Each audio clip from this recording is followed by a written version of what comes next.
ఆదిత్యాయ సోమాయ మంగళాయ బుధాయ చ గురు శుక్ర శనిభ్యశ్చ రాహవే కేతువే నమః.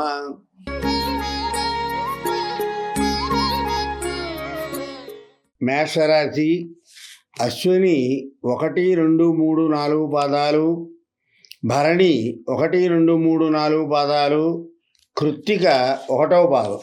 ఈ రాశివారు చక్కటి బుద్ధి కుశలత, ధైర్యము ప్రదర్శించి ఎన్నో పనులు సానుకూలం చేసుకుంటారు.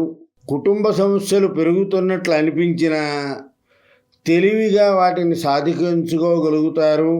ఓర్పుగా వ్యవహరించి ఎన్నో విషయాలందు విజయం సాధిస్తారు.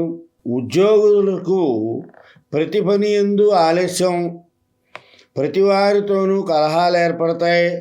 మాట పట్టింపు వస్తుంది, చాలా జాగ్రత్త అవసరం. పంచమ శుక్రుడు కారణంగా సంఘంలో కీర్తి పలుకుబడి పెరుగుతుంది. ఆదాయం పెరిగి ఆభరణాల కోసం ఖర్చు చేస్తారు. అనవసరమైన విషయాలలో తలదూర్చవద్దు.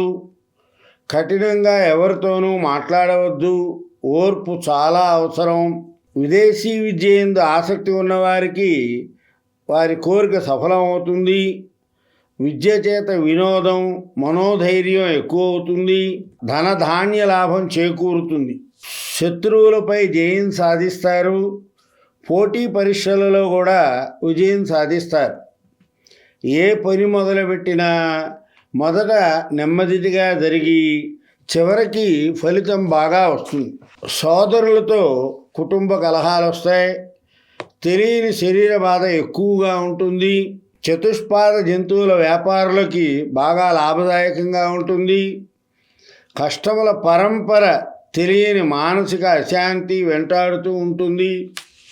ఫైనాన్స్ వ్యాపారస్తులకి ప్రతి ఆర్థిక లావాదేవీలు మీకు అనుకూలంగానే సాగుతాయి. రోజు భక్తి కార్యక్రమాలు, పుణ్య కార్యక్రమాలు అధికంగా చేస్తారు.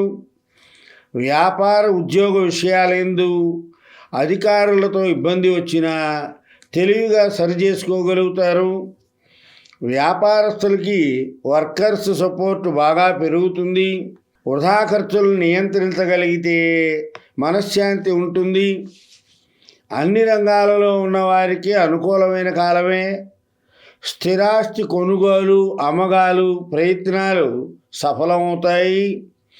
కోర్టు వ్యవహారాలు రాజీ కుదుర్చుకుంటే మంచిది. అధికారుల ఆదరణ బాగా లభిస్తుంది. తమ దగ్గర పనిచేయు వారిని బాగా గుర్తిస్తారు. సహనంగా కాలం గడపండి.